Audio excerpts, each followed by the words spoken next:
Bonjour, alors bonjour, c'est Blandine.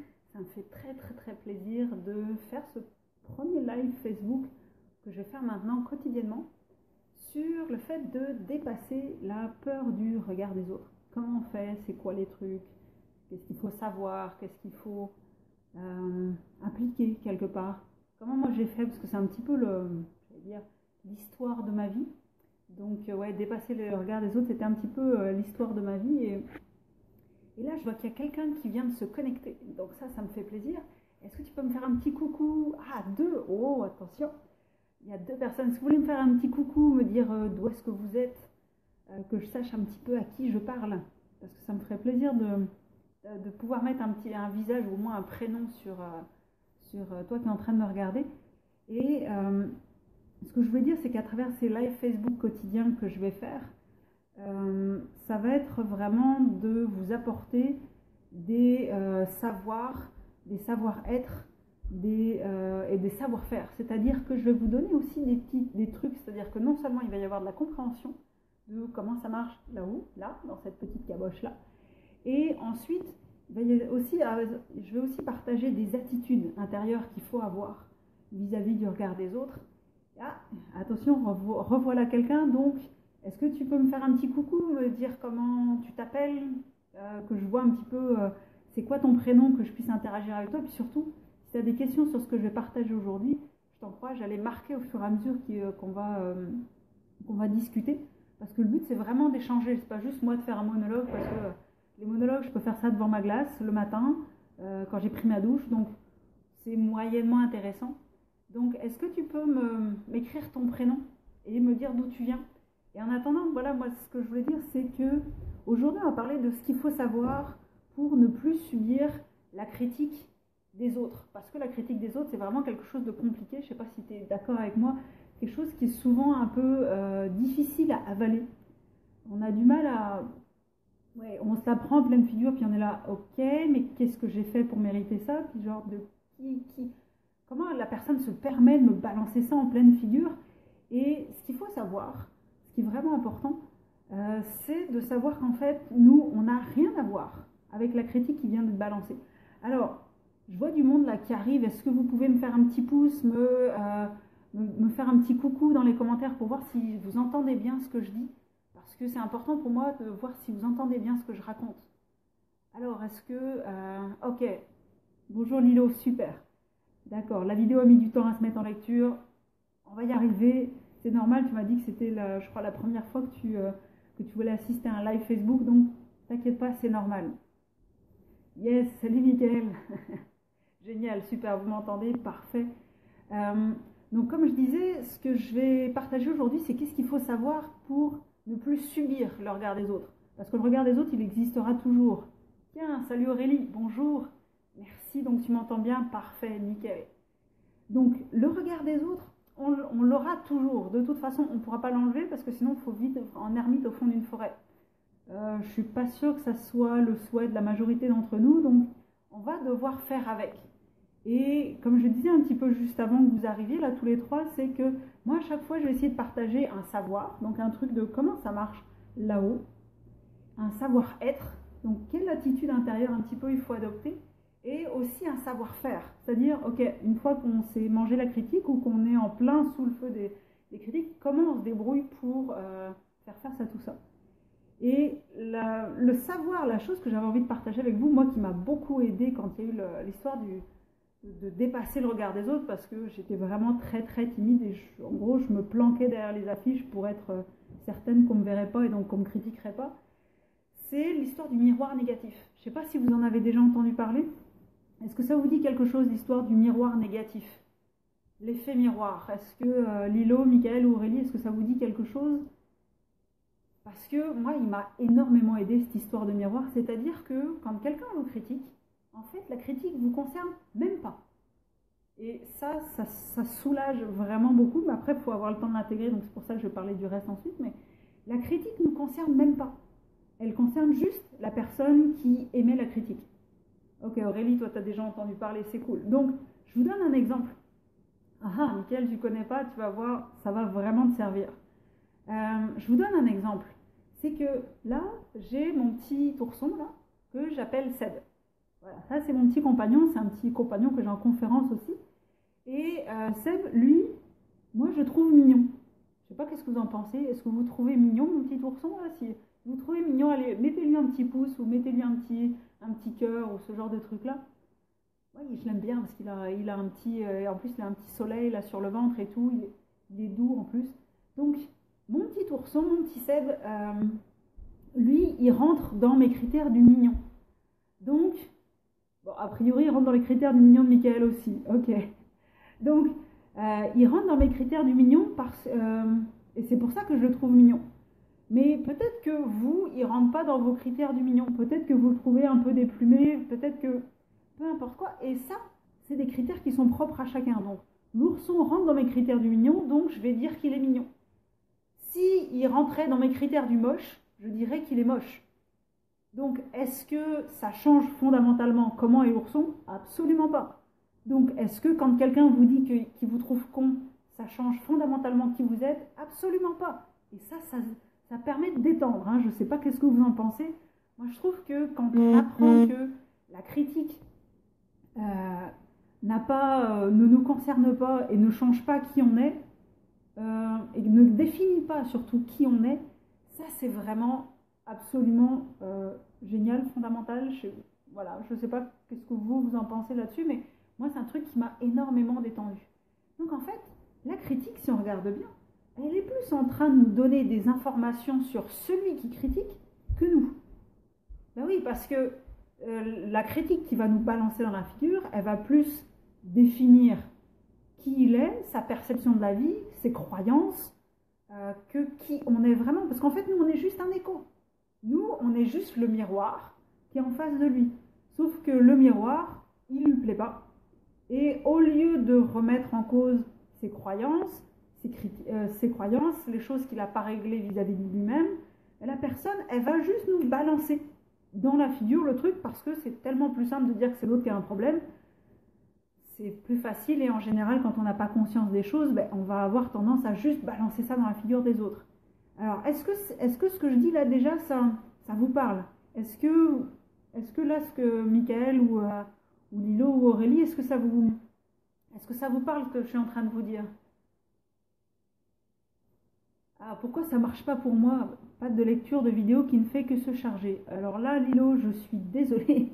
J'ai absolument aucune idée. Je suis novice en live Facebook. Peut-être que simplement il y a une connexion qui est mauvaise ou je sais pas. Je pourrais pas te dire. Sinon, il faudrait que tu le regardes après coup, mais essaye, reclique. C'est tout ce que je peux te dire pour l'instant. Donc, Mickaël, a priori, ça te parle. Qu'est-ce qui te parle dans ce que je dis? Parce que c'est vrai que c'est ma perception maintenant, une fois que j'ai intégré ça, qui fait que je l'ai traduit comme ça. Mais est-ce que Mickaël, tu as une situation dans laquelle tu vois vraiment cette espèce de pattern de comportement qui s'est mis en... Alors, Mickaël donne un conseil à Lilo qui dit rafraîchir la page. Alors, moi j'aime bien Marlène qui vient de dire oui, mais quand c'est moi qui trouve quelqu'un de con. Ça, c'est bien parce que j'aime bien en fait Marlène parce que justement, c'est ça qui est génial avec le miroir, c'est que ça nous fait nous poser des questions sur nous-mêmes. Parce que quand on trouve quelqu'un de con, c'est que justement, il vient heurter quelque chose à l'intérieur de nous. Quelque chose qu'on n'a pas réglé, quelque chose qu'on n'aime pas, un style de comportement quelque part qu'on pourrait avoir mais qu'on ne s'autorise pas à avoir. Ça peut être aussi le fait de se dire oui, mais comment est-ce que lui il se permet alors que moi je me le permets pas et peut-être que j'aimerais quelque part, ou en tout cas je veux surtout pas être comme ça et donc je ne comprends pas comment ça se fait que quelqu'un d'autre se permet en face de moi d'être comme ça. Et ça vient juste mettre le doigt là où ça fait mal, c'est-à-dire ok, il y a quelque chose avec moi que j'ai pas réglé et lui là en face là, lui là, hop, avec ses grosses mains pleines de doigts. Lui, là, il est en train de se permettre quelque chose que je ne me permets pas. Et en général, ça vient heurter quelque chose à l'intérieur de nous. Et ce qui fait qu'on va se mettre à critiquer. Et ça, c'est génial parce que ça nous permet de voir quelque chose qu'on n'aime pas chez nous. Alors, il y a Aurélie qui dit quelque chose. Alors, attendez, je lis. Personnellement, j'ai un peu de mal avec ce concept car il y a parfois des critiques objectives qui nous permettent de voir certains de nos petits défauts dont on n'avait pas pris conscience. Hop. Alors, je marque qui pas pris conscience et qui nous permettent de se remettre en question et de s'améliorer. Oui, mais alors ça, Aurélie, c'est autre chose. C'est-à-dire qu'une critique et un concept, une critique qui nous permet de nous remettre en cause personnellement, là, c'est ce qu'on va analyser après coup. Mais il n'empêche que si la critique, elle nous est balancée en pleine face sans qu'on l'ait demandé, et que c'est dans une intention de nous nuire, là, dans ce cas-là, la critique, on peut faire, tu sais quoi, dans notre tête, on fait, ok, tu sais quoi, ça, poubelle. Et c'est là que, justement, dans les savoir-faire, il y a le fait de se poser la question de est-ce que la critique est utile? Parce que quelqu'un qui nous balance une critique, il faut se poser la question de est-ce que ça va vraiment me servir ou est-ce que c'est juste quelque chose qui est là pour me bousiller et me mettre par terre? Est-ce que l'intention de la personne, c'est de m'aider quand elle dit ça? Ou est-ce que c'est juste de me dire non mais toi de toute façon t'es vraiment trop con et je t'aime pas? Ou par exemple quand quelqu'un fait une critique sur un projet qu'on a, est-ce que la critique de la personne c'est de se dire ok j'ai envie de te dire hey fais attention à ça, tu l'as peut-être pas vu dans ton projet? Ou est-ce que c'est simplement de nous dire non mais de toute façon ton projet il n'est pas possible? Et dans ce cas-là, quand la personne nous dit que le projet il n'est pas possible, ça veut dire que là, qu'est-ce qu'elle est en train de dire? Elle n'est pas en train de dire que ce qu'on lui présente n'est pas possible. Elle est juste en train de nous dire que dans sa conception de la réalité, avec ses croyances, avec sa manière de voir les choses, si elle se mettait à notre place, elle considérerait que ça ne serait pas possible. Ce qui est très, très, très différent du fait que notre projet en lui-même n'est pas possible. Donc, c'est quelque chose qui est vraiment très important à comprendre. Puis d'ailleurs, là, si ce que je suis en train de dire, vous pensez qu'il y a des personnes dans votre entourage qui pourraient en avoir besoin, qui pourraient avoir besoin de l'entendre, ça serait bien de partager le live, ça serait vraiment cool. Parce que, en général, salut Nina, je vois qu'il y a un petit cœur qui arrive. Merci, merci. Comment on fait les cœurs? Ah, comme ça. Donc, si vous aimez là ce que je suis en train de dire, justement, si vous pouviez partager ce live pour que des personnes de votre entourage puissent le voir et puissent s'en inspirer, ça serait vraiment cool parce que ça va me permettre de toucher plus de monde avec ce que je dis. Oui, donc voilà, Aurélie, voilà, on en revient au même point, c'est-à-dire qu'on en vient à être d'accord quelque part sur ce qu'on était en train de dire. Voilà, si la critique est faite de manière irrespectueuse et agressive, on laisse tomber. Et ça, c'est pas facile parce que ça se demande de dépersonnaliser la critique. Et c'est là qu'on arrive au savoir-être dont je parlais au début de la vidéo. C'est-à-dire que à chaque fois, je vais vous partager un savoir, quelque chose à comprendre là-haut, un savoir-être, quelque chose à comprendre là-dedans pour avoir une certaine posture vis-à-vis des critiques qu'on reçoit, et un savoir-faire. Et dans le savoir-être que j'avais envie de vous partager, c'est le fait de dépersonnaliser la critique, c'est-à-dire de ne pas le prendre personnel. Parce que quelqu'un qui nous critique, comme on vient de le voir juste avant, ça en dit beaucoup plus sur lui que sur nous. Donc, la critique, elle ne nous est pas adressée. Alors, ça peut paraître bizarre, hein, comment ça se fait? Il s'adresse à moi, il me dit que je suis con, il me dit que je suis égoïste, il me dit que bonjour Faisal, bonjour, tu viens d'où? Parce que c'est un prénom que je ne connais pas, ça. Faisal Ben Ali. Alors, c'est un prénom que je ne connais pas, c'est de quel pays? Ça m'intéresse. Donc, oui, comme je disais, là, dépersonnaliser la critique, ça a l'air bizarre, mais l'autre, quand il s'adresse à nous, il n'est pas en train de nous parler. Alors, c'est là qu'on se dit, ok, arrête de fumer la moquette, là, l'autre, il nous parle dans les yeux, là, il est juste en train de nous balancer un truc, puis il nous parle. Mais pas complètement. C'est ça qui est vraiment cool, qui est peut-être un peu long à intégrer parfois, parce qu'on se dit, oui, mais si, il me parle dans les yeux, là, il n'est pas en train de parler à ma main, il n'est pas en train de parler au mur, il me parle. Mais non, en fait, il ne nous parle pas, il se parle à lui-même. Alors, je vois Mickaël qui me fait, oui, mais en fait, il y a des critiques dites gentiment qui sont faites également pour te détruire. Alors, ça, ce qui m'intéresserait, Mickaël, quand tu dis ça, c'est que tu me donnes un exemple. Parce que si tu me donnes un exemple, je vais pouvoir réagir à ce que tu me dis. Est-ce que les critiques dites gentiment faites également pour te détruire?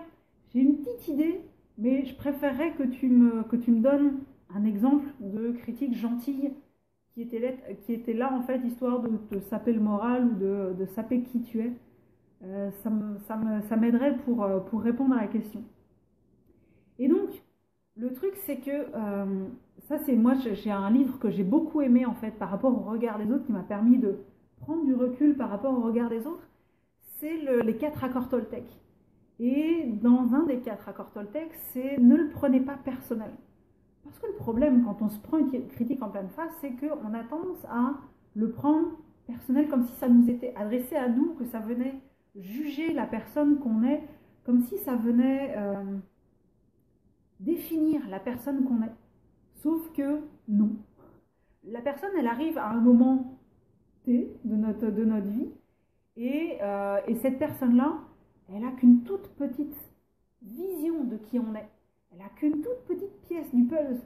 Donc, elle n'est pas capable de savoir qui on est.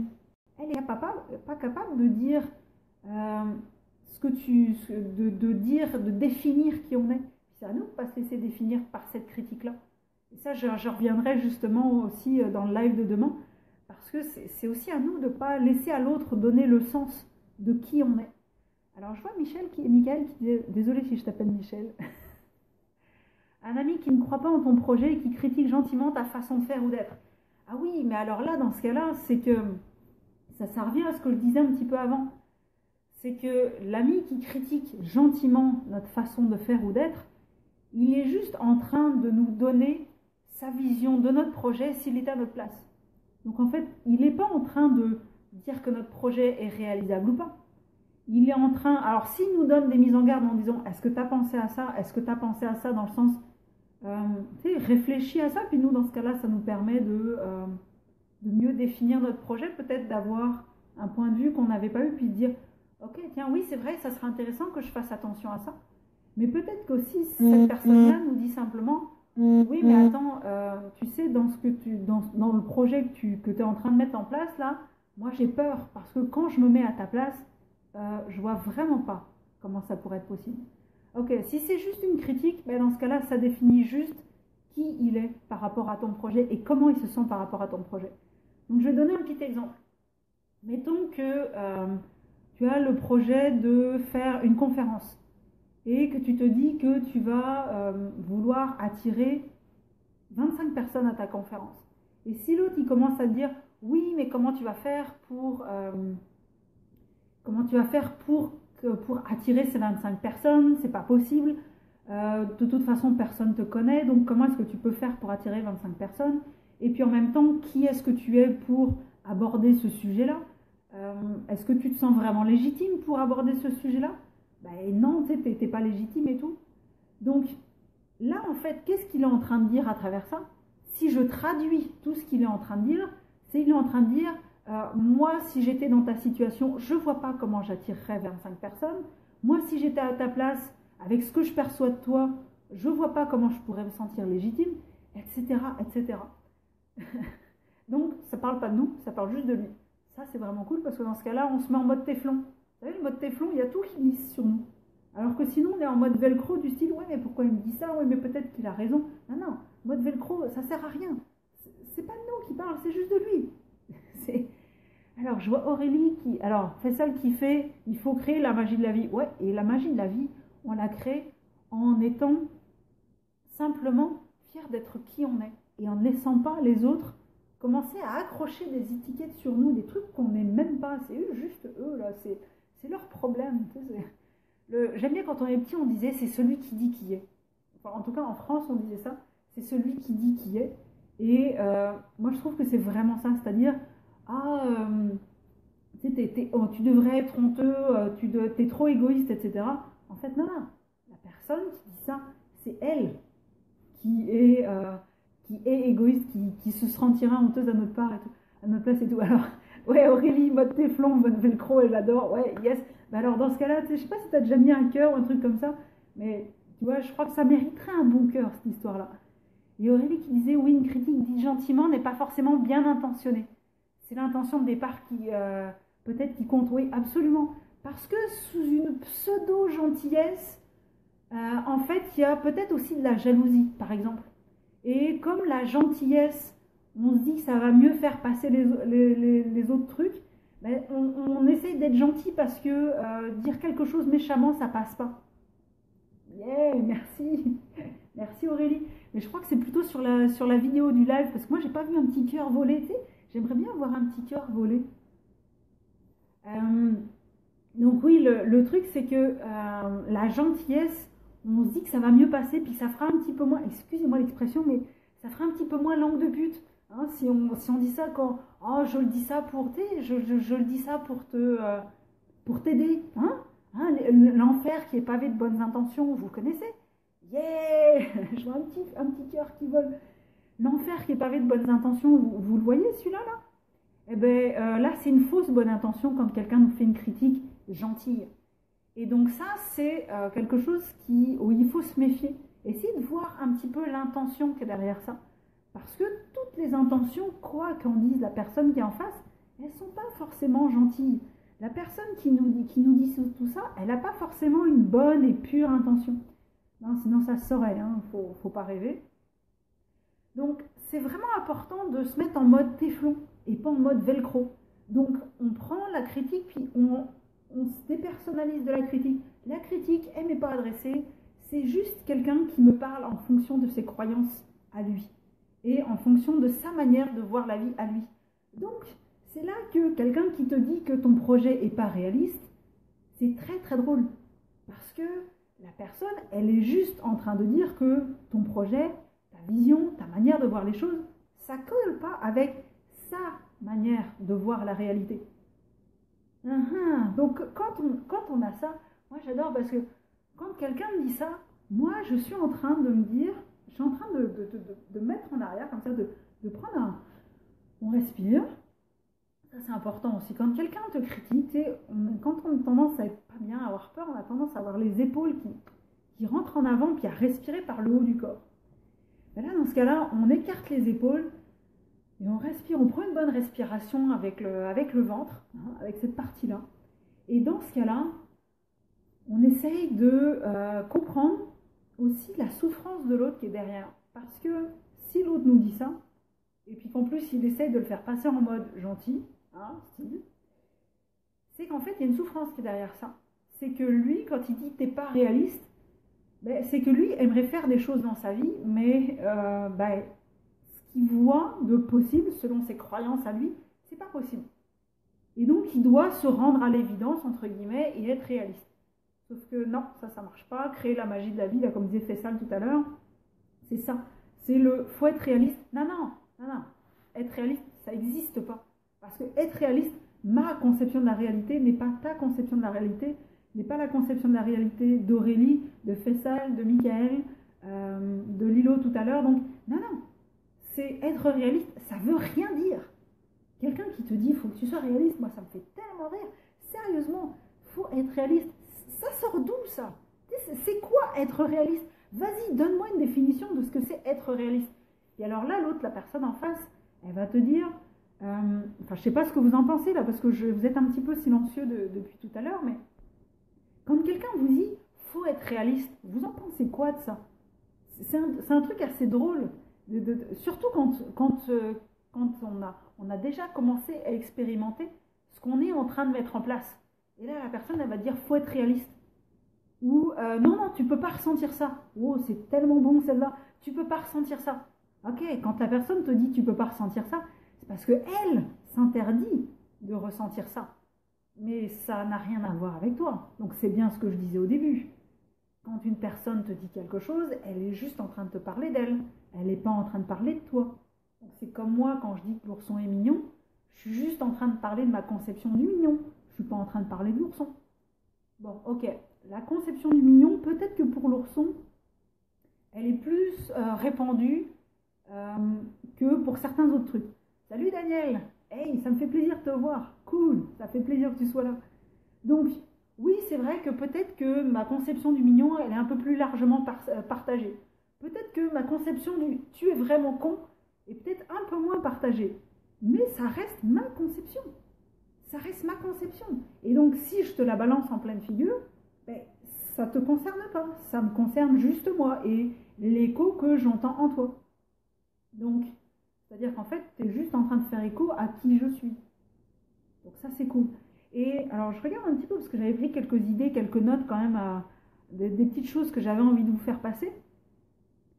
C'est que, alors attends, parce qu'il y a Aurélie qui m'écrit quelque chose.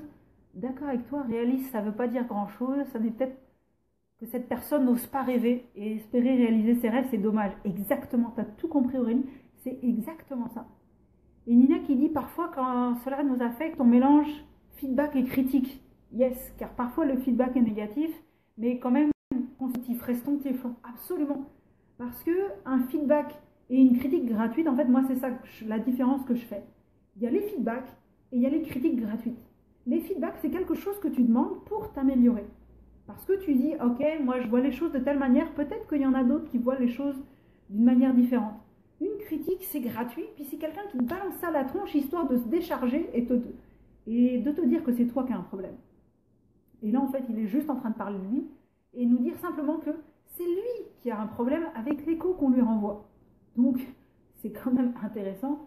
Et là, on se dit, ok, donc on reste toujours en mode téflon et on se dit, on prend un petit recul dans soi, on prend une bonne respiration et on essaye d'analyser qu'est-ce que la personne veut dire derrière tout ça. C'est quoi la souffrance qui se cache derrière ça? Parce qu'il y a peut-être une souffrance, une jalousie. Alors, je ne sais pas qui a fait un petit pouce, là, je ne sais pas pourquoi je ne suis pas capable de le voir, mais merci.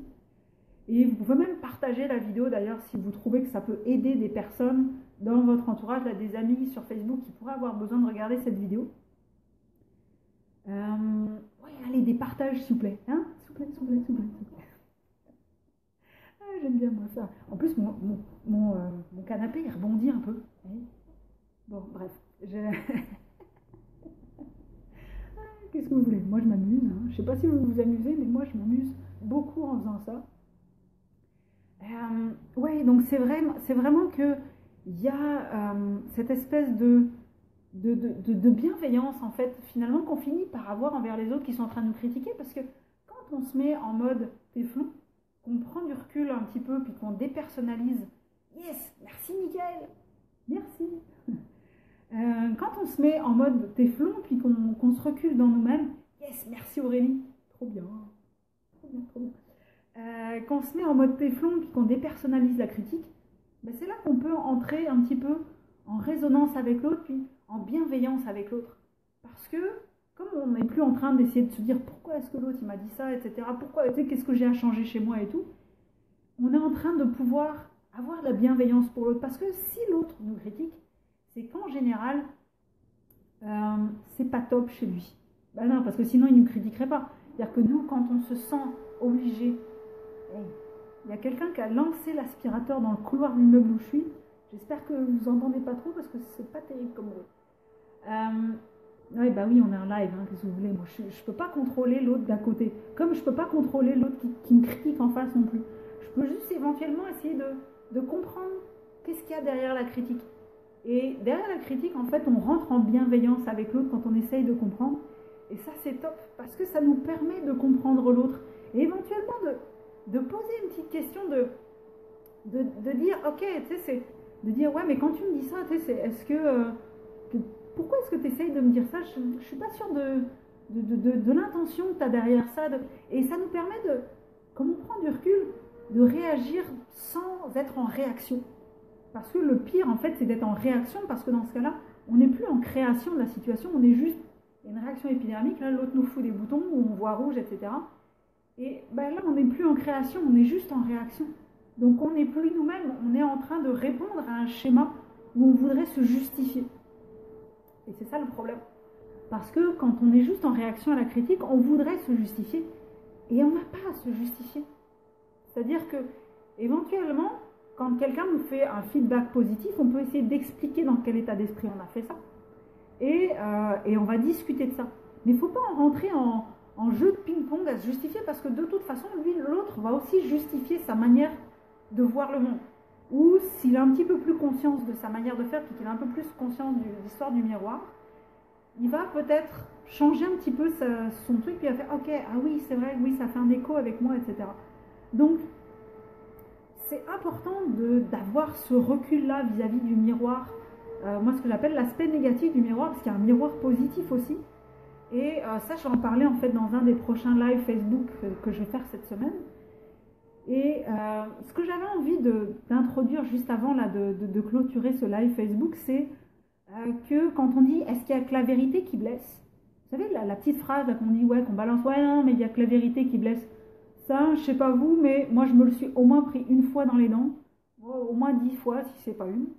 Et c'est vraiment pénible parce qu'on se dit « ouais, mais il n'y a que la vérité qui blesse », mais non seulement la vérité, oui, tu sais, si quelqu'un met le doigt sur quelque chose qui vient de nous blesser, là, qui est quelque chose qui n'est pas réglé en dedans, mais quand quelqu'un nous dit quelque chose qui n'est pas justifié, qui n'est pas juste, pourquoi est-ce que ça nous blesse aussi? Pourquoi est-ce que ça vient nous chercher à ce point-là? Ça, c'est quelque chose que je vais aborder dans le live de demain. Et d'ailleurs, je ne sais pas si ça vous intéresse hein, comme thème, mais marquez-le un petit peu dans les commentaires. Et si je dois résumer un petit peu ce que j'ai dit aujourd'hui, c'est que on a un miroir. Ça crée l'avantage. Ouais, mais après, le truc, c'est de savoir un petit peu, fais ça avec quelle intention tu fais ça. Parce que si tu fais ça avec une intention de créer l'avantage, il y a peut-être un truc qui n'est pas terrible. Tu sais, avoir l'avantage dans une discussion, ça veut dire qu'il y a quelqu'un qui est perdant. Et dans une discussion, j'allais dire, normalement, il ne devrait pas y avoir de perdant. Il devrait juste y avoir deux personnes d'égal à égal. Donc bref, si je devais commenter, résumer un petit peu ce que j'ai dit aujourd'hui, il y a le fait de savoir dans notre tête qu'on a un miroir. En fait, quand il y a une critique négative, on est juste un miroir. On est juste un miroir de ce que l'autre n'apprécie pas chez lui, de ce qu'il n'a pas réglé chez lui, et il nous le balance, histoire de s'en décharger, plutôt que de chercher un peu à l'intérieur pourquoi ça vient le chercher. Le savoir-être, c'est le fait de dépersonnaliser la critique, de ne pas la prendre personnelle, comme disaient les 4 accords Toltec, et se mettre en mode téflon plutôt qu'en mode velcro. Et laisser couler la critique sur nous. Et dans les savoir-faire, justement, pour se dépersonnaliser un petit peu de ça, déjà on peut ouvrir les épaules davantage, essayer de respirer avec le ventre au lieu de crisper et tout, et surtout essayer de prendre du recul par rapport à ce que l'autre nous dit pour essayer de comprendre qu'est-ce qui se situe derrière la critique. C'est quoi la souffrance, la jalousie, le malaise quelque part. Ben, merci Nina, merci de ta présence et de ton commentaire. Moi aussi je dois quitter bientôt parce que j'ai un Skype dans pas longtemps. Et je vois que Daniel m'a dit je te contacte bientôt. Ben, ça me fera plaisir Daniel, tu me contacteras par ma page Facebook. On pourra discuter si tu le souhaites. Et comme je disais justement, donc à propos de la critique, qu'est-ce que ça vient révéler de l'autre qui est en face de moi? Comment est-ce que je peux mieux le comprendre, cet autre qui est en face de moi, pour avoir davantage de bienveillance et peut-être orienter un petit peu la conversation différemment, puis éviter de continuer à s'en prendre plein la gueule aussi, parce que on n'est pas obligé d'accepter les critiques. Quand quelqu'un nous dit quelque chose de vraiment blessant, on peut lui dire non mais oh, je ne suis pas d'accord que tu me balances des choses comme ça dans la figure, tu n'as pas le droit de me lancer des choses comme ça dans la figure. On peut mettre un stop aussi. On n'est pas juste obligé de tout accueillir puis tout accepter. Attends, sinon ça serait trop facile. Hein. Mettre ses limites, ça fait aussi partie du jeu. Donc, ah oui, et puis la traduction immédiate, c'est sympa aussi. Hein. Quand quelqu'un te dit que ton projet n'est pas possible, ok, dans ta tête, si tu avais mon projet, tu trouverais que ça ne serait pas possible. Donc, dans ce cas-là, hein, on s'en fout, puis on est en mode téflon. Et puis, tadam, tadam, tadam. Donc, ok, Mickaël, je vois que tu aimerais avoir ton avis là-dessus, là, sur pourquoi est-ce que la vérité blesse et l'absence de vérité blesse aussi dans les critiques. On va parler de ça demain. Donc, d'ici là, vous pouvez me poser vos petites questions sous le live, là, dans les commentaires. Je viendrai vous répondre. Et peut-être qui sait que ça fera un autre live qui va pouvoir se faire par la suite. Et si jamais vous avez envie qu'on discute, puis peut-être qu'on discute un peu, peut-être en messagerie privée, ou que moi je sais que je fais des coachings, je fais des conférences, je fais des lives Facebook maintenant, donc ça me fera plaisir qu'on discute par ce biais-là. Et si bien sûr vous pensez que quelqu'un dans votre entourage va pouvoir profiter de ces lives Facebook, ça peut lui servir, dans ce cas-là, dites-leur de venir. Moi, je les accueillerai avec plaisir ici. On se fera une petite discussion comme ça, comme aujourd'hui. Et puis là, moi, je vois que mon Skype, il vient de me dire youhou. Donc, je ne vais pas la faire attendre. Je vais vous faire de gros bisous. Merci à tous ceux qui ont été là jusqu'au bout. Et puis, moi, je vous dis à très très bientôt. Donc, à demain, 12h30, pour savoir en quoi ce que les autres nous disent peuvent nous blesser, pourquoi ça vient nous chercher. Et pourquoi est-ce que, même quand c'est pas vrai, ça peut venir nous chercher aussi. Donc, ah ouais, petit nounours, mon petit Seb, youhou. Donc lui aussi, il vous dit au revoir. Et je vous dis à demain. Bye bye.